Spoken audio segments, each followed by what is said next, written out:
Hello everyone. हम लोग chapter पढ़ रहे थे केमिकल रिएक्शंस एंड इक्वेशंस।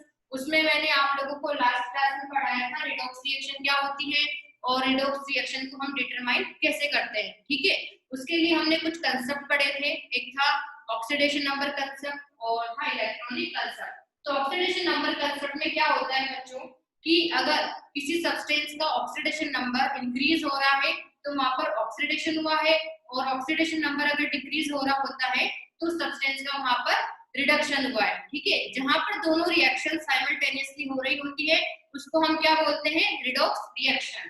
ठीक है, आज वाले इस वीडियो में हम लोग पढ़ेंगे कि ये जो ऑक्सीडेशन रिएक्शन होती है ना, तो ये जो रिएक्शंस हो रही है वो कहीं ना कहीं तो हो रही होगी, है ना। मतलब कॉम्बिनेशन है, डिकम्पोजिशन है, ठीक है, डिस्प्लेसमेंट है। तो ये जो रिडॉक्स रिएक्शन में जो ऑक्सीडेशन रिएक्शन होता है ना, तो उसका डेली लाइफ में हमारे क्या हार्मफुल इफेक्ट हैं और वो किस तरह से हमारे लिए यूजफुल होता है। ठीक है, वो सारी चीजें हम आज इस वाले वीडियो में डिस्कस करेंगे।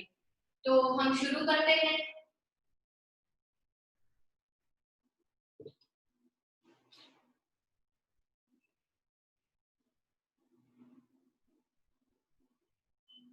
Effects of oxidation in our daily life। ठीक है, ऑक्सीडेशन रिएक्शन का हमारी डेली लाइफ में क्या इफेक्ट है ना, वो हम इस वाले वीडियो में डिस्कस करेंगे। ठीक है, तो इसके देखो बच्चे यहाँ पर टू इफेक्ट्स हम देखते हैं, यूजफुल इफेक्ट एंड हार्मफुल। ठीक है, तो सबसे पहले हम यूजफुल इफेक्ट की बात करते हैं। तो यूजफुल में आप बताइए क्या यूजफुल हो सकता है जो कि हमारे लिए मतलब अच्छा रहेगा, है ना, और जहां पर रिडॉक्स भी हो रहा है। ठीक है, ऐसी रिएक्शन जो कि रिडॉक्स रिएक्शन है और वो हमारे लिए यूजफुल है। तो हम बात करते हैं इसमें सबसे पहले कंबशन रिएक्शन की। ठीक है, कंबशन रिएक्शन जो होती है बच्चों, उसमें क्या होता है, कोई जो सब्सटेंस है वो ऑक्सीजन की प्रेजेंस में बर्न होता है। ठीक है, और वहां पर कुछ एनर्जी रिलीज होती है। ठीक है, कुछ एनर्जी रिलीज होती है और वो जो सब्सटेंस है जिसको हमने वहां पर बर्न किया है उसका वहां पर ऑक्सीडेशन हो रहा होता है। ठीक है, तो देखते हैं सबसे पहले हम यूजफुल में लिख लेते हैं, पहले हम क्या क्या डिस्कस करने वाले हैं। कंबशन होता है, ठीक है, एक आपका रेस्पिरेशन है। कंबशन यूजफुल होता है, रेस्पिरेशन में क्या है, यूजफुल है। ठीक है, हार्मफुल इफेक्ट में हम देखते हैं एक तो पॉल्यूशन। ठीक है, ये जो पॉल्यूशन हो रहा है जिन गैसेस की वजह से हो रहा है तो वहां पर ऑक्सीडेशन रिएक्शन ही होती है। ठीक है, तो पॉल्यूशन है और कोरोजन हो गया। इसके बाद में रेसिडिटी। ठीक है, तो हम आज इस वाले वीडियो में ये सारे जो टर्म्स है वो डिस्कस करेंगे, है ना। तो वन बाय वन देखते हैं अभी को हम।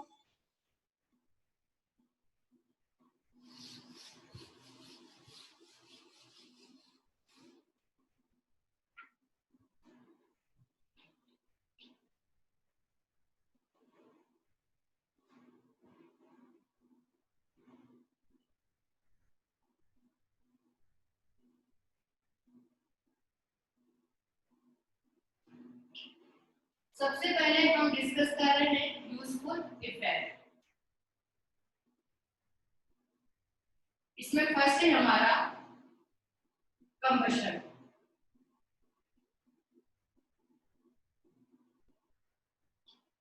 कंबशन क्या होता है बच्चों, जैसे कि मेरे पास कोल रखा है, कोल को मैं अगर बर्न करूंगी, है ना, तो ऑक्सीजन की प्रेजेंस में क्या होगा, वो बर्न होगा और वहां से कुछ हीट एनर्जी भी हमें मिलेगी। ठीक है, तो वो जो रिएक्शन है that reaction is combustion.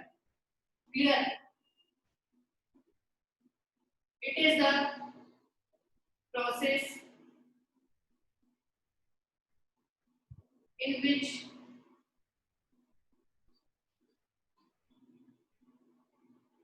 it is a reaction in which a substance is burned in presence of air। ठीक है, जिस रिएक्शन में किसी सब्सटेंस को एयर की प्रेजेंस में बर्न किया जाता है वो रिएक्शन होती है कंबशन रिएक्शन। ठीक है,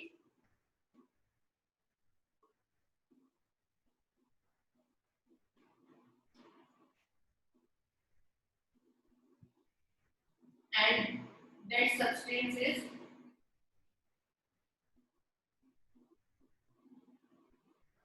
gets oxidized। ठीक है, तो इस रिएक्शन में क्या होगा बच्चों, जिसको हम जला रहे हैं उसका यहाँ पर कंबशन हो रहा होता है। ठीक है, जैसे कि हम बात करें एक तो पेट्रोल है, पेट्रोल हो गया, केरोसिन है, कोल है, वुड। ठीक है, जितने भी फ्यूल होंगे है ना, फ्यूल होगा तो उसको हम क्या करेंगे, बंद करेंगे है ना, तो उसका ऑक्सीडेशन हो रहा है वहां पर। तो आप देखिए जैसे कि मैं यहाँ पर लिखती हूँ C+O2 है ना, ये क्या हो रहा है CO2 कार्बन डाइऑक्साइड गैस है ना, ऑक्सीडेशन रिएक्शन है। इसके बाद देखिए जैसे कि CH4 है, हमने इसका कंबशन करवाया। कंबशन के प्रोडक्ट क्या होते हैं बच्चों, हमेशा कार्बन डाइऑक्साइड गैस और वाटर।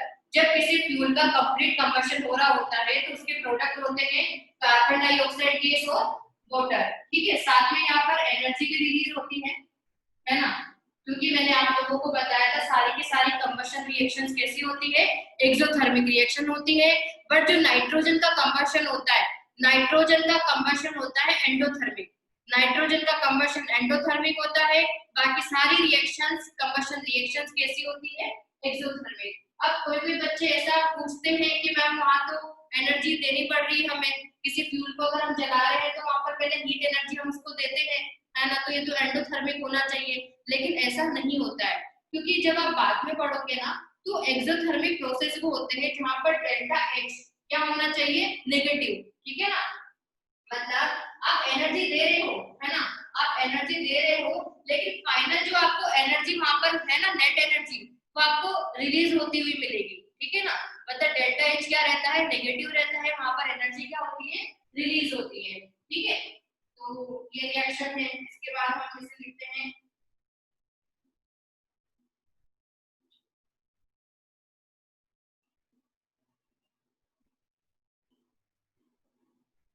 CO2 plus H2। ठीक है, तो यहाँ पर आप बैलेंस कर लीजिए इसको, जैसे कि यहाँ पर 4 हाइड्रोजन है, मैंने 2 लगाया तो इससे 4 ऑक्सीजन हो गए, तो यहाँ मैंने 2 लगा दिया। ये 4 कार्बन है, ये 4 हो गया हाइड्रोजन, देन यहाँ पर मैंने 5 लगाया, ये 8 प्लस 5 13 हो रहा है, तो 13/2। ठीक है, ये मैंने ऐसे बैलेंसिंग कर दी है। तो आप यहाँ पर देखिए हो क्या रहा है, जैसे कि जो कार्बन है ना, कार्बन का यहाँ पर ऑक्सीडेशन स्टेट कितना होता है, -4। कार्बन का यहाँ पर ऑक्सीडेशन नंबर कितना है बच्चों, -4, और ऑक्सीजन का कितना है, 0। ठीक है, अब आप यहाँ पर देखिए कार्बन हो चुका है +4 और जो आपका ऑक्सीजन है वो हो चुका है -2। तो ऑक्सीजन O2 जब वाटर में जा रहा है, ऑक्सीजन जब वाटर में जा रहा है तो उसका ऑक्सीडेशन नंबर क्या हो गया, डिक्रीज हुआ है। That means it is reduction. Clear, यहाँ पर देखिए -4 से किसमें चला गया, ये +4 में, oxidation number increases, so it is oxidation reaction. Clear, इसके बाद ये भी देखिए, इसमें भी वही कहानी है ना। तो यहाँ पर क्या हो रहा होता है, oxidation reduction, this is redox reaction. But हम क्या बोल रहे हैं, कंबशन में क्या होता है, आप जिसको जला रहे हो, जिस सब्सटेंस को आप जला रहे हो है ना, बर्न कर रहे हो, उसका क्या हुआ है, वहां पर ऑक्सीडेशन हुआ है ना। तो रिएक्शन तो ये रिडॉक्स की होती है। तो कंबशन में क्या हो रहा है बच्चों, हम लोगों को देखो, हम कंबशन करवा रहे हैं तो ये जो ऑक्सीडेशन है ये क्या है, हमारे लिए यूजफुल है। यूजफुल कैसे है, हम लोगों को यहाँ से एनर्जी मिलती है, जैसे कि ये है मीथेन है ना। मीथेन किसका कंपोनेंट होता है, मीथेन किसका कंपोनेंट होता है, नेचुरल गैस जो होती है, नेचुरल गैस का मेन कंपोनेंट होता है मीथेन। ठीक है, तो ये जो फ्यूल है इसको जब हम जला रहे हैं तो वहां से हमें क्या मिल रही है, एनर्जी। अब इस जो एनर्जी का यूज है वो आप अलग अलग तरीके से कर सकते हो। आपको तो एनर्जी चाहिए, आप कुकिंग में यूज कर सकते हो, व्हीकल ड्राइविंग में यूज कर सकते हो, ठीक है, हम लोगों को एनर्जी चाहिए। अब इसकी बात करें हम, जैसे कि ब्यूटेन, ब्यूटेन किसका कंपोनेंट होता है? एलपीजी का, है ना। एलपीजी गैस जो होती है उसका मेन कंपोनेंट होता है ब्यूटेन। ब्यूटेन को आप जब यहाँ पर इसको जला रहे हो, उसका कंबशन हो रहा है, तो यहाँ पर भी हमें क्या मिलती है? एनर्जी मिलती है, क्योंकि कंबशन रिएक्शन है। उस एनर्जी का आप यूज कहाँ पर करते हो? खाना बनाने में, ठीक है। तो ये कंबशन जो रिएक्शन है that is useful oxidation, it is useful oxidation reaction. इसके बाद हम देखते हैं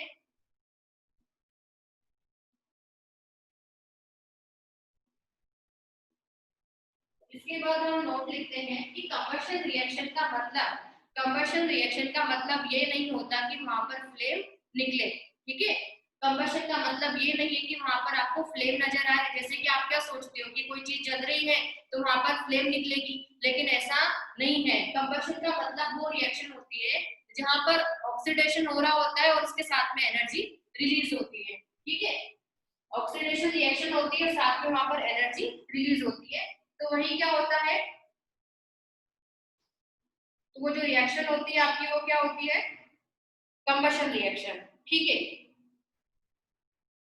तो इसमें अब हम लिखते हैं यहाँ पर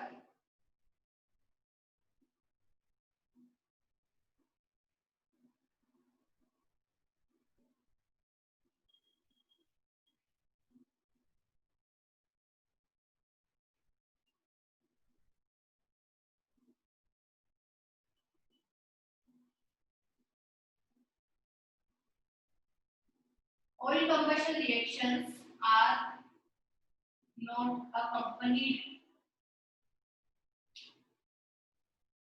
by flame, ठीक है।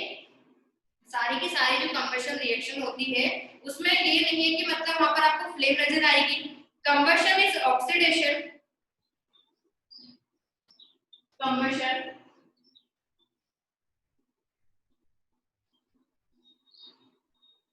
combustion is oxidation accompanied by release of energy, accompanied by release of energy, है ना। कंबशन में एनर्जी रिलीज होती है और वो ऑक्सीडेशन प्रोसेस होता है, ठीक है। अब इसके बाद हम लिखते हैं रेस्पिरेशन।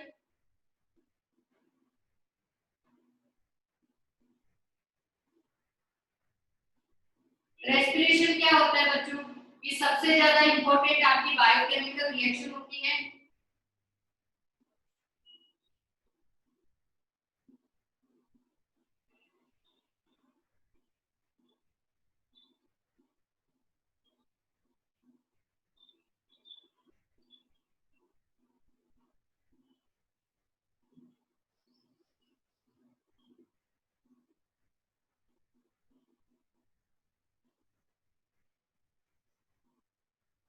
ये जो मैंने यहाँ पर नोट लिखाया ना बच्चों, इसको अभी हम समझते हैं। पहले इसको बैलेंस करते हैं। हाइड्रोजन 12 मैंने यहाँ पर 6 लगाया,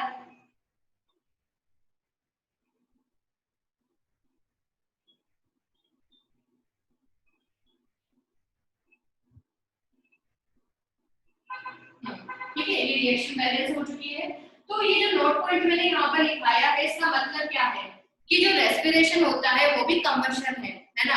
रेस्पिरेशन रिएक्शन भी क्या होती है? कंबशन रिएक्शन होती है, लेकिन यहाँ पर कोई फ्लेम नहीं निकलती, है ना। ऐसा थोड़े ना कि पेट में आग लग रही है, ऐसा थोड़े ना होता है। पेट में आग नहीं लगती है ना। वहां पर आपको कोई फ्लेम नहीं दिखेगी। बस वो वहां पर क्या हो रहा है? सिंपली कंबशन रिएक्शन है जिसमें कि एक एनर्जी रिलीज होती है और ऑक्सीडेशन हो रहा होता है, ठीक है। तो बच्चों ये वाले जो इफेक्ट्स हैं ये यूजफुल इफेक्ट है। इसके बाद हम देखते हैं हार्मफुल इफेक्ट।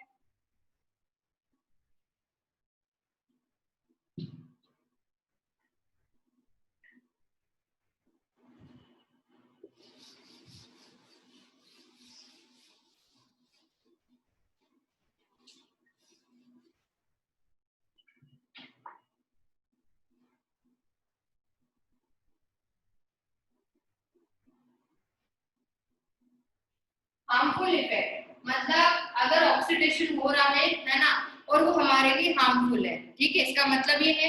तो हम देखते हैं जैसे कि पॉल्यूशन है ना। सबसे पहले मैंने आपको पॉल्यूशन बताया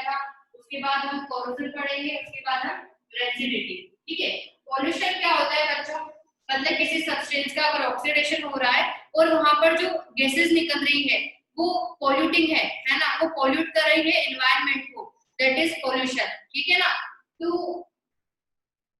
इसमें हम लिखते हैं पॉल्यूशन क्या रहेगा,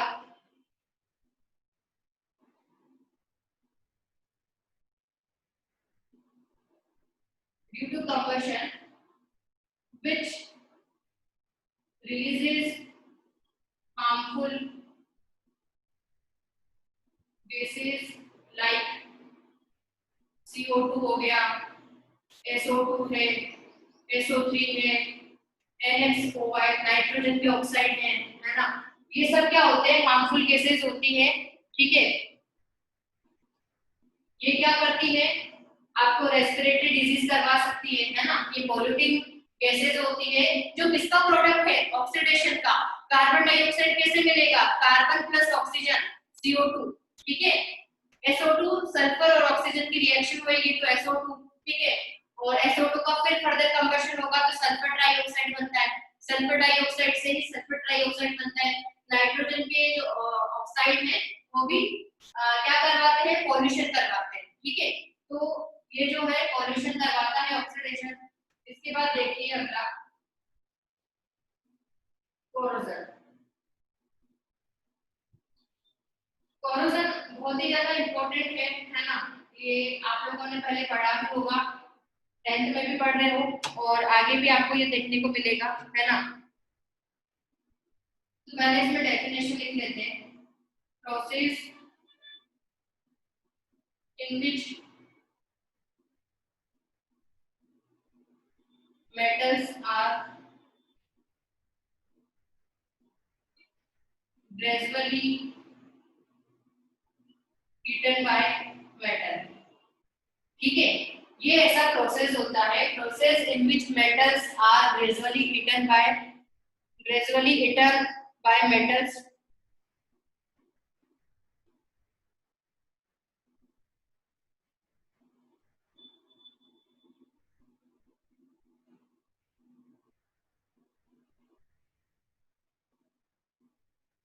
eaten up by metals due to attack of atmospheric gases। Action भी लिख सकते हो, due to attack of atmospheric gases like oxygen है, CO2 है, H2 हो गया। ठीक है, oxygen, carbon dioxide, water,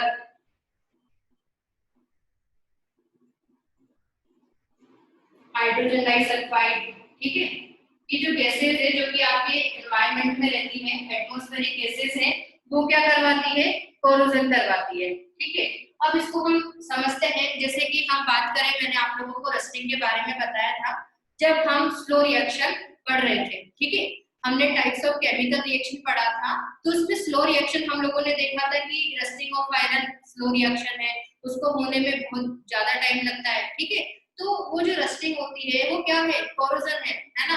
corrosion क्या होता है बच्चों, process in which metals are gradually eaten up by metal due to attack of atmospheric gases like O2, CO2, H2O और हाइड्रोजन सल्फाइड गैस। ठीक है, तो जैसे कि आयरन है, आयरन को हमने क्या करा, बाहर रखा हुआ है, बहुत दिनों से वो बाहर रखा हुआ है। ठीक है, अब वो किसके कांटेक्ट में आएगा, वो वाटर के कांटेक्ट में आएगा, जो कि कहां पर प्रेजेंट होता है, एटमॉस्फेयर में प्रेजेंट है। ठीक है, एटमॉस्फेयर में ऑक्सीजन गैस भी है, तो वो जो ऑक्सीजन गैस है और वो वाटर वेपर है, वो मेटल के साथ में रिएक्शन करके क्या बना लेता है, उस पर रस्ट जमा हो जाता है ना। एक रस्ट होता है, केमिकल फॉर्मूला उसका रहता है फेरिक ऑक्साइड, है ना, Fe2O3.XH2O। तो वो जो रस्ट है वो क्या कर रहा है, धीरे धीरे मेटल को ही खा रहा है ना। यहाँ पर देखिए, process in which metals are gradually eaten up by metals due to attack of atmospheric gases, है ना। इसमें जो मेटल है वो खुद को ही खत्म कर देती है, धीरे धीरे उसमें क्या होगा, मतलब कोरोजन होगा, रस्ट उस पर लगेगा तो धीरे धीरे वो खुद को ही खत्म कर देगी, है ना, ईटन अप बाय मेटल्स। तो जैसे रस्टिंग हो जाती है ना, रस्टिंग अगर हो गई तो वो जो आपका आयरन है वो किसी काम का नहीं रहता है, वो पूरा खराब हो गया है ना। तो आप क्या करते हो, उसके प्रिवेंशन के कुछ तरीके यूज करते हो, तो अभी हम वो देखेंगे, है ना। तो सबसे पहले हम लिखते हैं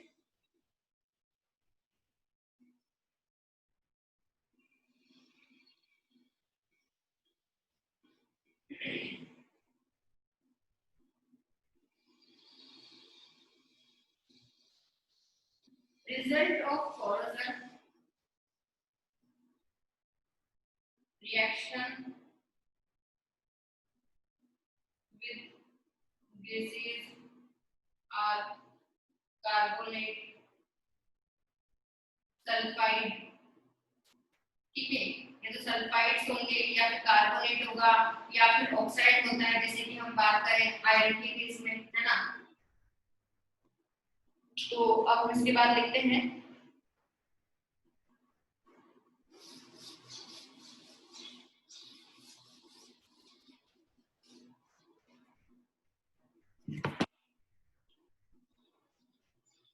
आयरन। आयरन की रिएक्शन किससे होगी बच्चों, ऑक्सीजन से। आपने आयरन को बाहर रखा है, आयरन मेटल को बाहर रखा है, उसका कांटेक्ट किससे होगा, ऑक्सीजन गैस से, है ना। और वहां पर वाटर वेपर भी रहता है, तो ये रिएक्शन करके क्या बनाते हैं, Fe2O3.XH2O, ठीक है। इसको आप बैलेंस कर लो, यहाँ पर आपने 2 लगाया, ठीक है। ये XH2 रहता है, तो यहाँ पर 4 हो जाएगा, यहाँ पर 3 हो गया, और ये कितना हो गया 2x, ठीक है। आयरन मेटल है, ऑक्सीजन और वाटर वेपर के कांटेक्ट में आई तो उसने क्या बनाया, फेरिक ऑक्साइड, ठीक है। और ये कैसा है, हाइड्रेटेड, है ना, hydrated ferric oxide.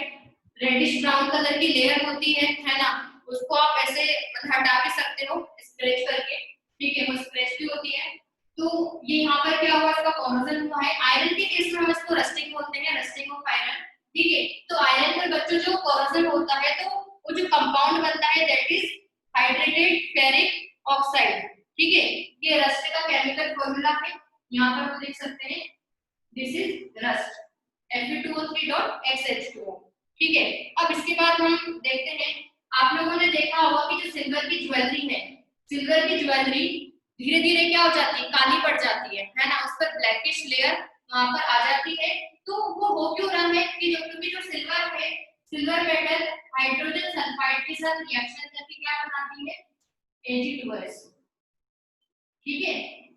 Silver metal hydrogen sulphide के साथ रिएक्शन करके क्या बनाता है, Ag2S सिल्वर सल्फाइड, जो कि किस कलर का होता है, ब्लैक कलर का, ठीक है।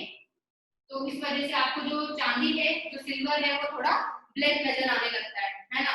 वैसे ही अगर हम बात करें कॉपर मेटल की, है ना, कॉपर पर आपने देखा होगा कि धीरे धीरे उस पर एक ग्रीन कलर की कोटिंग आ जाती है ना। तो वो जो ग्रीन कलर की कोटिंग है, वो किसकी वजह से आती है, एक कंपाउंड का वहां पर फॉर्मेशन होता है, ठीक है, वो भी ऑक्सीडेशन रिएक्शन ही है। तो हम यहाँ पर लिखते हैं जैसे कि कॉपर है, कॉपर की रिएक्शन ऑक्सीजन CO2 और वाटर से जब होगी, तो यहाँ पर जो कंपाउंड बनता है that is CuCO3.CuOH whole twice, ठीक है, CuCO3.CuOH होल ट्वाइस, है ना। इसको हम क्या बोलते हैं, दिस इज मेलाकाइट, और इसको कॉपर कार्बोनेट भी बोलेंगे हम, है ना।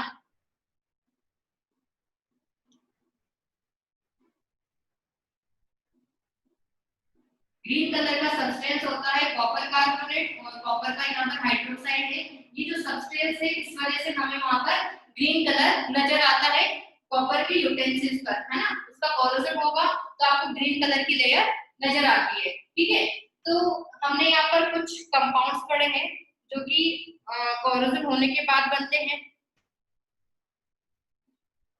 ठीक है।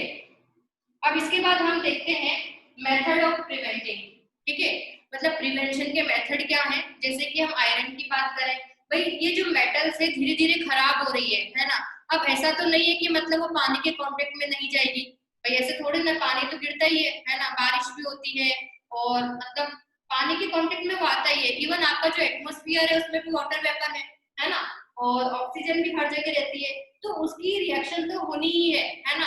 तो आप उसको बचा कैसे पाओगे, कैसे बचा सकते हो उसको, तो उसके कुछ तरीके हैं वो अभी हम देखते हैं यहाँ पर।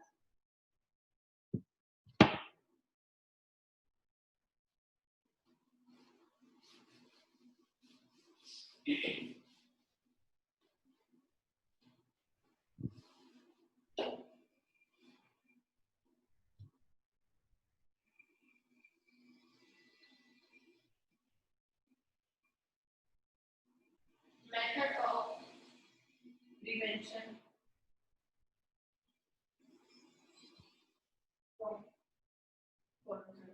ठीक है। कोरोजन से बचने के लिए हम क्या कर सकते हैं, एक तो आप उस पर पेंटिंग कर सकते हो, है ना, पेंटिंग हो गया, है ना, या फिर उस पर ग्रीस कर सकते हो, ग्रीसिंग और ऑयलिंग, ठीक है, या फिर आप कर सकते हो गैल्वेनाइजेशन।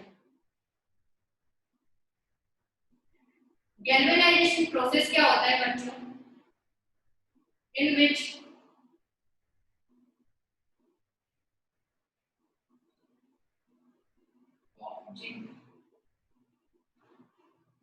गैल्वेनाइजेशन क्या होगा, in which thin layer of zinc is on iron metal, ठीक है।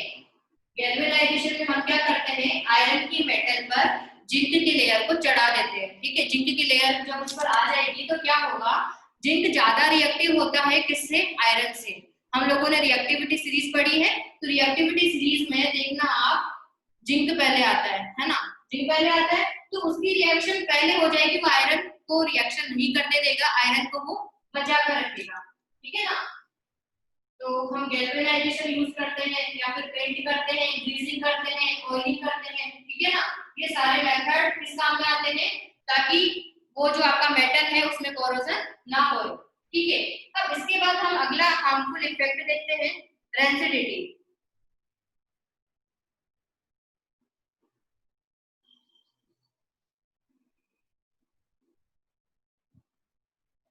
रेंसिडिटी क्या होता है बच्चों, जैसे कि हमारा जो खाना है ना, हम खाना खाते हैं, लेकिन ऐसा होता है ना कभी हम खाना नहीं खा पाए, तो खाना रखा रह गया, है ना। खाना अगर बहुत टाइम से रखा है, बाहर ही रखा हुआ है, आपने फ्रिज में भी नहीं रखा है ना, तो क्या होगा, धीरे धीरे वो जो खाना है वो स्पॉइल हो जाएगा, है ना। तो ऐसा फूड जिसमें कि ऑयल रहता है, फैट रहता है, तो धीरे धीरे वो जो खाना है वो आपका खराब हो जाएगा, उसमें ऑक्सीडेशन हो जाएगा, और उस वजह से वो स्पॉइल हो जाता है ना, स्मेल भी आने लगती है। तो ये जो सारा प्रोसेस है ना, उसको क्या बोला जाता है, रेंसिडिटी, ठीक है। और इसको हिंदी में हम लोग बोलते हैं विकृत गंधिता, विकृत गंधिता, है ना, मतलब गंदी सी यहाँ पर स्मेल आती है, तो इसको हम लिखते हैं रेंसिडिटी।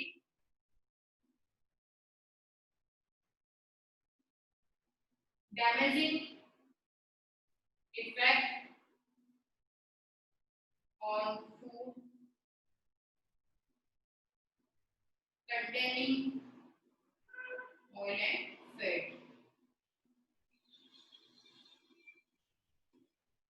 oxidation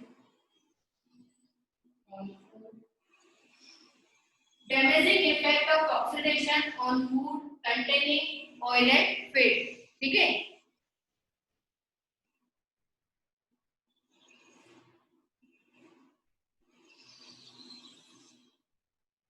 तो इसमें होता क्या है,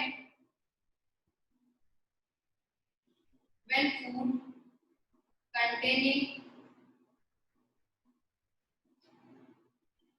oil और फैट, ऐसा फूड जिसमें कि ऑयल और फैट होता है, तो अगर उसको हम बाहर छोड़ देते हैं,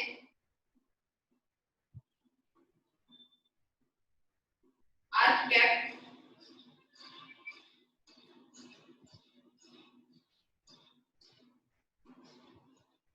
for a long time,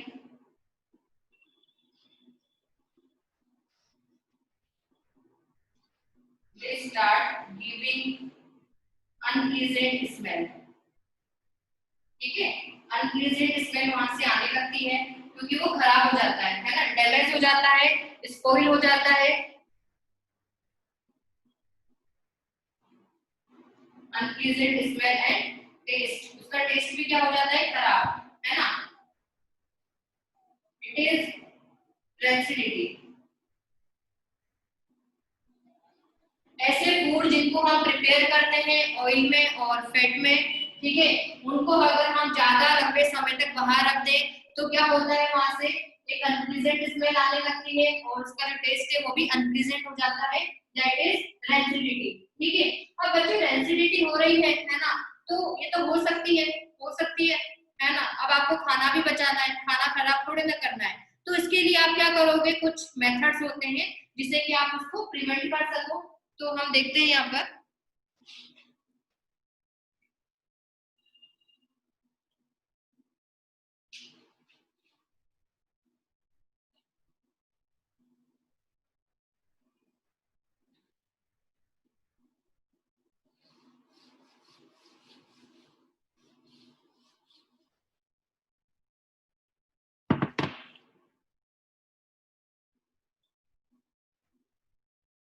prevention कैसे कर सकते हैं, हम यहाँ पर देखिए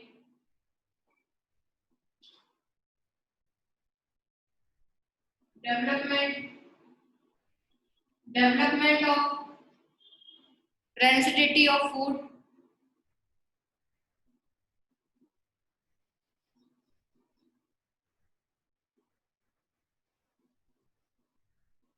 food material can be prevented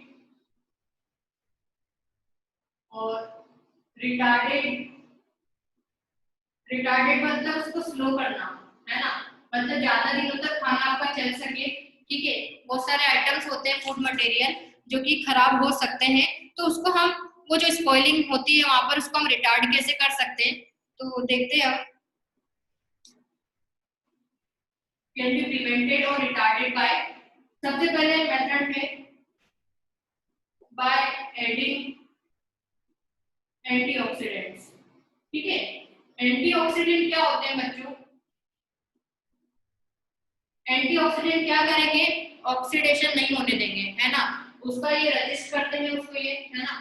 तो हम कुछ सब्सटेंसेस यूज करते हैं एंटीऑक्सीडेंट के रूप में, तो जैसे कि एक तो BHA है, BHA और BHT, ठीक है, तो ब्यूटाइलेटेड हाइड्रोक्सी एनिसोल।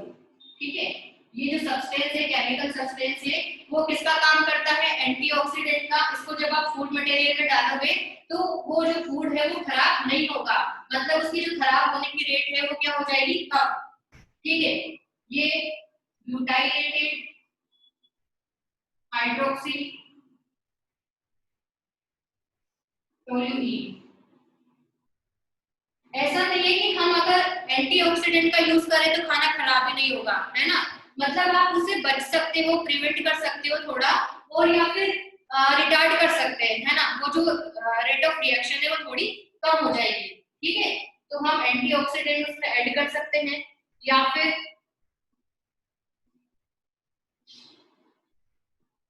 सेकंड है packaging of food material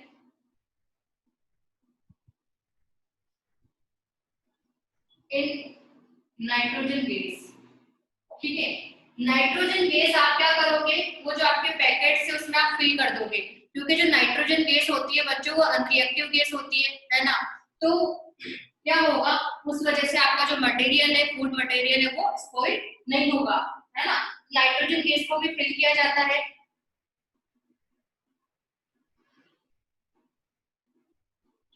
packaging of food material containing fat and oil in nitrogen gas. ठीक है, आप लोगों ने देखा होगा कि जो चिप्स के पैकेट्स आते हैं उसमें चिप्स निकलता है जरा सा, है ना, और आपको पैकेट दिखता है इतना बड़ा। ठीक है, तो उसमें क्या होता है, नाइट्रोजन गैस फिल रहती है। इसके बाद हम अगला देखते हैं, आप क्या कर सकते हो, रेफ्रिजरेटर पे रख सकते हो। हम रेफ्रिजरेटर का यूज क्यों करते हैं, ताकि वो जो आपका खाना है वो ज्यादा लंबे समय तक चले, है ना, वो जल्दी खराब ना हो, क्योंकि एक पर्टिकुलर उसमें जो टेम्परेचर मिलता है उससे क्या होगा, वहां पर ऑक्सीडेशन नहीं हो पाएगा। ठीक है, आप फैटी और ऑयली जो खाना है उसको क्या करोगे, रेफ्रिजरेटर में रखोगे बाय यूजिंग रेफ्रिजरेटर, ठीक है।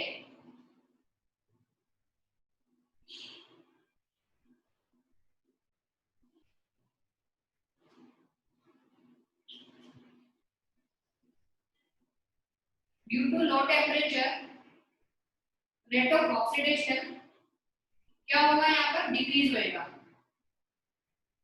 स्लो डाउन, ठीक है। रेट ऑफ टेम्परेचर क्या होता है, मतलब रेट ऑफ ऑक्सीडेशन वापस स्लो हो जाएगा, ठीक है। इसके बाद अगला देखते हैं हम क्या कर सकते हैं, by keeping food in air tight containers, ठीक है। हम फूड को क्या करें, एयर टाइट कंटेनर में रखें, जिससे कि क्या हो, वो ऑक्सीजन के कांटेक्ट में ना आए और उससे उसका ऑक्सीडेशन ना हो, ठीक है। तो इस तरीके से हम हमारे खाने को बचा सकते हैं, ठीक है, क्योंकि खाना फेंकना अच्छी बात नहीं है ना, वो स्पॉइल हो जाएगा, आप नहीं खाओगे तो फिर वो कोई काम का नहीं है, तो आप उसको थोड़ा प्रिजर्व कर सकते हो, है ना। तो इसलिए हम क्या करते, सारे मेथड यूज करते हैं। आज इस वाले वीडियो में बच्चों हम लोगों ने पढ़ा आपका जो ऑक्सीडेशन है, ऑक्सीडेशन के क्या क्या इफेक्ट होते हैं, हार्मफुल इफेक्ट पढ़ा हमने, यूजफुल इफेक्ट पढ़ा, ठीक है। और कुछ इफेक्ट्स ऐसे हैं जैसे कि हम मतलब जैसे कि हमने पढ़ा रेसिडिटी है, कोरोजन है, हम इनसे कैसे बच सकते हैं, है ना, प्रिवेंशन के मेथड देखे। तो ये लेक्चर इंफॉर्मेटिव है हमारे लिए, है ना, कौन से हम सब्सटेंसेस यूज कर सकते हैं, ये सारी चीजें। और आज इस वाले वीडियो में हमारा ये जो चैप्टर है केमिकल रिएक्शन एंड इक्वेशन वो खत्म हो रहा है, ठीक है ना। ये पूरा चैप्टर हमारा आज खत्म होता है। आशा करती हूँ आपको ये चैप्टर अच्छे से समझ में आया होगा। बाकी आपको कोई अगर डाउट रहता है तो आप मतलब कमेंट बॉक्स में पूछ सकते हैं, ठीक है। बाकी हम फिर नेक्स्ट वीडियो में अगला चैप्टर शुरू करेंगे। Thank you.